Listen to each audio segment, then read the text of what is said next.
Since the whistleblower complaint was made public, as well as the memo, Pence has been defending Donald Trump and his actions. He clearly comes out and says, well, no quid pro quo, right? No, president hasn't done anything wrong. We haven't done anything wrong. Nothing but a media witch hunt. So he's been echoing Donald Trump essentially exactly. But we've learned several days ago, according to a report from the Washington Post, that Pence is doing so because he apparently had a role in this Ukraine meeting and phone call. So now Trump had told Pence, and this is where it starts, to skip the inauguration of Volodymyr Zelensky. So now that was back in May, right after Zelensky had won election. Instead, Pence was directed to go to a Trump campaign event in Florida, and then later on a trip to Canada. So now this was at a time when Ukraine's new leader was seeking recognition and support from the United States, according to officials. Now, so look, that doesn't sound like too big of a deal, right? But then you have to look into the context afterwards, right? So now Trump apparently back in May already had this on his mind. Like, oh, we've got Ukraine. There's this ridiculous conspiracy theory going around about CrowdStrike and about Hunter Biden and doing illegal stuff. And look, was it shady that what Hunter Biden was doing? Absolutely. Getting paid $50,000 a month when he knows nothing about Ukrainian gas. Yeah, okay. Personal corruption. I'm sorry, not personal, systemic corruption, right?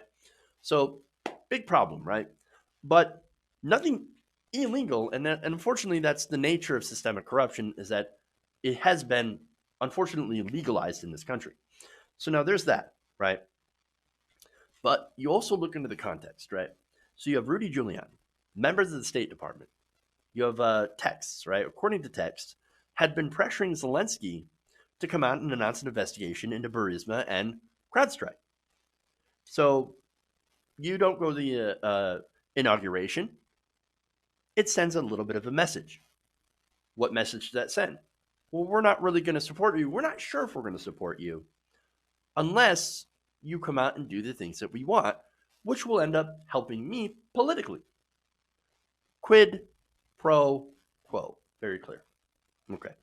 Now, months later, the president had also used Pence to tell Zelensky that the U.S. aid was being withheld. So this is after July 25th, right? While demanding that more aggressive action on so-called corruption. Officials said at the time, following Trump's July 25th phone call with Zelensky, that the Ukrainians had probably gotten the message. They understood that corruption, since it didn't mention any Ukrainians that were corrupt, to include the investigation of former Vice President Joe Biden and his son. Okay, so now, of course, Donald Trump plainly said that in the July 25th call that, yes, we want you to look into Joe Biden. Now, in the text messages that were recently released, they referenced corruption as Burisma or what happened in 2016, essentially the same thing. Okay, so now we find out that one of Pence's top advisors had been involved on the July 25th call. So the fact that he was involved in that call means that he would have the transcript for that call. He would have access to the transcript. Furthermore, with Pence then going to visit Zelensky, before his visit, he would have to have that transcript. In fact, however, Pence's aides kept saying, oh no, he had no knowledge of the transcript, no knowledge of the whistleblower complaint, nothing like that. Look, he doesn't know anything about this. Really? Okay. In fact, officials close to Pence contend that he traveled to Warsaw for a meeting with Zelensky on September 1st, probably without having read or at least fully registered the transcript of Trump's July 25th call with the leader of Ukraine. However, White House officials said that Pence probably would have received the detailed notes of the president's call in his briefing book on July 26th. The 5-page document should have also been part of the briefing materials he took with him to Warsaw to prepare for the meeting with Zelensky. So Pence's aides were saying, oh, well, he didn't actually have this He didn't have this transcript. He didn't prepare at all for this meeting. Well, does anybody believe that? No, and it actually contradicts um, other statements from other officials. He was prepared. He knew it. Other officials said, yes, he knew. Of course, that's why the meeting was such a great success. And we end up passing the military aid because they were going to go after corruption. So nobody's got their story straight here. Now, in the meeting with Zelensky, by the way, so that happened. He went to Warsaw September 1st. And so he's talking to him. And in that meeting, Pence had conveyed that hundreds of millions of dollars in U.S. aid was not going to be released amid concerns to the country's lagging efforts to combat their corruption, right? Uh, he also emphasized Trump's frustration that he thought the EU was not doing a sufficient job in helping to provide aid. So, of course, all that stuff was mentioned by Donald Trump in the call to Zelensky. So, of course, he read it. Of course, he read it. Now, he was saying if you want that aid, you need to do something about Joe Biden and CrowdStrike. Again, no Ukrainian names mentioned. No mention of any sort of internal corruption on behalf of the Ukrainian people or Ukrainian politicians. No, no, no, no. The only name in the memo, Joe Biden. Pence has said, by the way, that he did not mention Biden during his meeting. He said, we discussed America's support for Ukraine in the upcoming decision the president will make on his latest tranche of financial support in great detail. But as President Trump had me make clear, we have great concerns about issues of corruption. Again, going back to the text, because look, Mike Pence is a little bit smarter than Donald Trump, at least. He knows I actually can't say Joe Biden do an investigation on my political opponent. I'm not like Donald Trump who just blurts it out. I have to say corruption, which again is code for Joe Biden. And so it can't get any clearer. He absolutely knew what he was doing. And so now Donald Trump, by the way, interestingly enough, then throws Mike Pence under the bus. The president told reporters, quote, I think you should ask for VP Pence's conversation because he had a couple of conversations too. They're all perfect. Now, what's a perfect call? Perfect call is when the official whose money that you were holding up is, kissing your ass, essentially trying to make it so that you will give up the money.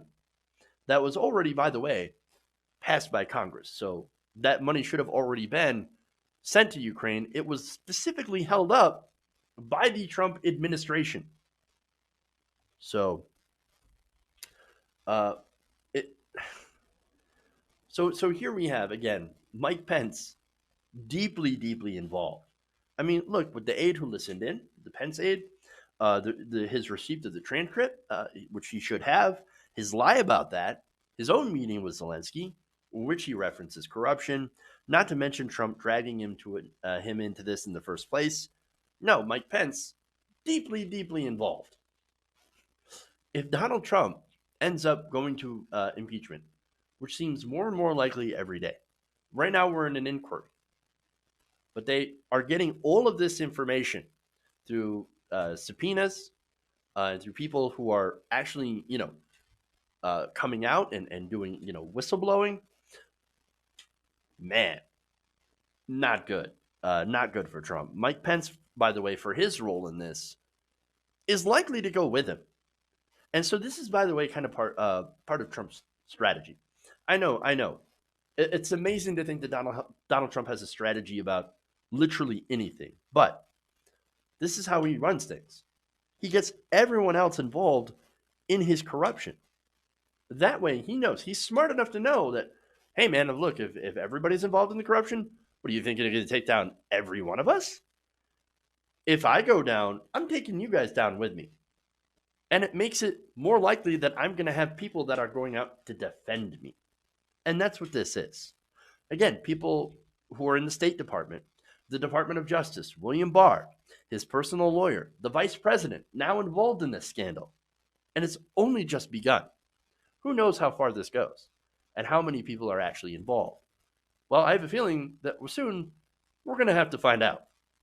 And it's going to get a lot worse for the president and his closest allies. Hey guys, hopefully you enjoyed that free video. Now I'm going to have to ask you a favor. Between the demonetization and the YouTube algorithm messing around with view counts, etc., we're having a hard time adjusting to the new YouTube reality, which is where you guys come in.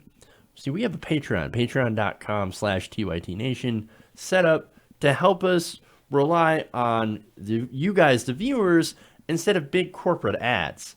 Look, you know the show. You know how I'm not in favor of big corporations anyway. So help us transition away from relying on the ad model to pay the bills and sign up to be a patron, patreon.com/TYTNation. That goes a long way to help us keep the lights on. And you guys will know that you're supporting independent progressive media.